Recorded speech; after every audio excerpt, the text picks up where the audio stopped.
नमस्कार दोस्तों, आपका बहुत बहुत स्वागत है मेरे YouTube चैनल पर। आज हम बात करने जा रहे हैं कि कौन सा एस्ट्रॉयड है जो अगले महीने पृथ्वी से टकराने वाला है और नासा ने इस मिशन के लिए क्या कर रहा है। तो इस पूरी जानकारी हम आज आपको बताएंगे। नासा ने कौन सा मिशन तैयार किया है, ये कैसे उससे टकराएगा, क्या करेगा, आज हम पूरी जानकारी बताएंगे। वीडियो को लाइक एंड शेयर करना ना भूलें और चैनल को जरूर सब्सक्राइब कर लें। तो चलिए शुरू करते हैं। पृथ्वी को बचाने के लिए अगले महीने एस्ट्रॉयड से टकराने वाला नासा का यान। नासा का डार्ट मिशन अगले महीने एस्ट्रॉयड को टक्कर मारने वाला है। वह उस एस्ट्रॉयड की दिशा बदलने का प्रयास करेगा। अगर ये हुआ तो भविष्य में एस्ट्रॉयड के खतरे से धरती बच जाएगी। हर महीने एक दो बार ऐसी खबर आती है कि एस्ट्रॉयड धरती की ओर आ रहा है, कभी दूर तो कभी नजदीक से निकल जाता है। लेकिन पृथ्वी को असली खतरा अगर किसी वस्तु से है तो वह एस्ट्रॉयड से ही है। अगर कभी कोई एस्ट्रॉयड धरती की ओर आ रहा हो और उसकी दिशा में बदलाव ना हो तो प्रलय आना तय है। ऐसे ही एस्ट्रॉयड को दूर रखने के लिए या फिर उसकी दिशा बदलने के लिए नासा ने पिछले साल डॉट मिशन लॉन्च किया था। अगले महीने 26 तारीख को यानी 26 सितंबर 2022 को ये मिशन एस्ट्रॉयड से टकराकर उसकी दिशा बदलने वाला है। पिछले साल नवंबर में नासा ने लॉन्च किया था इस स्पेसक्राफ्ट को।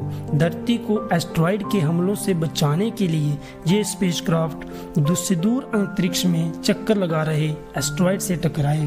अगर मकसद सिर्फ ये जानना है कि टक्कर से क्या एस्ट्रॉयड की दिशा में बदलाव होगा या नहीं, ये स्पेसक्राफ्ट इस एस्ट्रॉयड से 23,760 किलोमीटर प्रति घंटा की गति से टकराएगा ताकि एस्ट्रॉयड की दिशा में होने में बदलाव को रिकॉर्ड किया जा सके। साथ में ये भी पता किया जा सके कि क्या टकराव से दिशा बदलेगी या नहीं। इसके अलावा टक्कर के दौरान एस्ट्रॉयड के वातावरण, धातु, धूल, मिट्टी जैसे सभी का अध्ययन किया जाएगा। इस मिशन का नाम है double asteroid reduction test dot.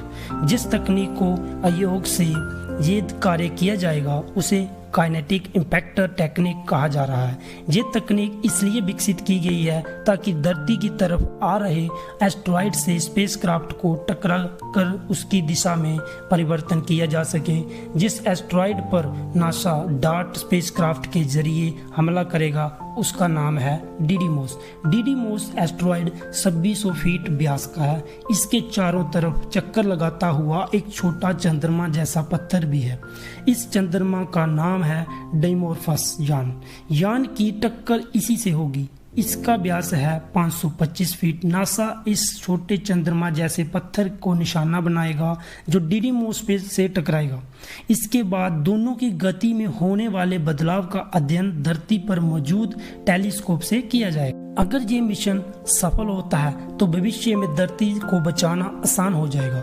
NASA की planetary of defense officer Lindley Johnson ने कहा है कि हमें इस टक्कर से काइनेटिक इम्पैक्टर टेक्निक की क्षमता का पता चलेगा। साथ ही ये भी पता चलेगा कि सिर्फ इतने से काम चल जाएगा या फिर धरती को ऐसे एस्ट्रॉयड से बचाने के लिए कोई नई तकनीक इजाद की जाए। डिडीमोस तक पहुंचने में ये तेज गति से जाएगा, लेकिन उसके चंद्रमा से ये करीब 24,000 किलोमीटर प्रति घंटा की रफ्तार से टकराएगा। ज्यादा तेज गति से टकराने पर डिडीमोस से टक्कर होगी जो नियंत्रण के बाहर है।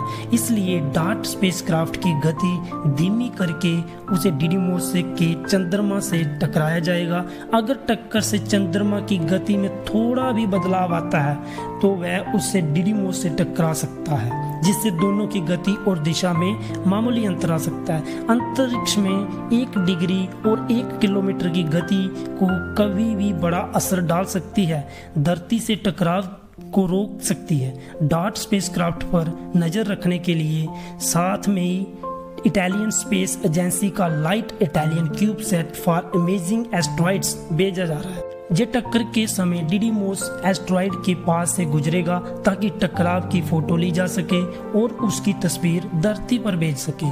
नासा लगातार धरती के आसपास से गुजरने वाले पत्थरों यानी नियर अर्थ ऑब्जेक्ट्स पर नजर रखता है। अगर कोई पत्थर धरती 1.3 एस्ट्रोनॉमिकल यूनिट की दूरी यानी धरती और सूरज के बीच मौजूद दूरी से 1.3 गुना ज्यादा दूरी तक जाता है तो वह नासा के रडार पर दिख जाता है। अब तक नासा ने धरती के आसपास 8000 से ज़्यादा नियर अर्थ ऑब्जेक्ट्स को दर्ज किया है। नासा द्वारा दर्ज किए गए नियर अर्थ ऑब्जेक्ट्स में कुछ एस्ट्रॉयड ऐसे हैं जो 460 फीट व्यास के से ज़्यादा हैं। अगर इस आकार का कोई पत्थर अमेरिका पर गिरता है तो वह किसी भी एक राज्य को पूरी तरह से ख़त्म कर सकता है। अगर ये समुद्र में गिरता है तो बहुत बड़ी सुनामी ला सकता है। हालांकि नासा ने भरोसा दिलाया है पृथ्वी के चारों तरफ चक्कर लगा रहे 8000 पत्थरों में से एक भी अगले 100 सालों तक धरती से नहीं टकराए। अब हमें देखना यह है कि क्या ये मिशन सफल होता है या नहीं, लेकिन दुआ यही करते हैं कि ये मिशन सफल हो और धरती को ऐसे ही हमेशा हमेशा के लिए बचाया जा सके और ऐसे एस्ट्रॉयड को रोका जा सके, उनकी जो दिशा है वो बदली जा सके। आपको ये जानकारी कैसी लगी? अच्छी लगी तो वीडियो को लाइक एंड शेयर करना ना भूलें। चैनल को सब्सक्राइब कर लिए ताकि हम अगली वीडियो आप तक पहुंच सके।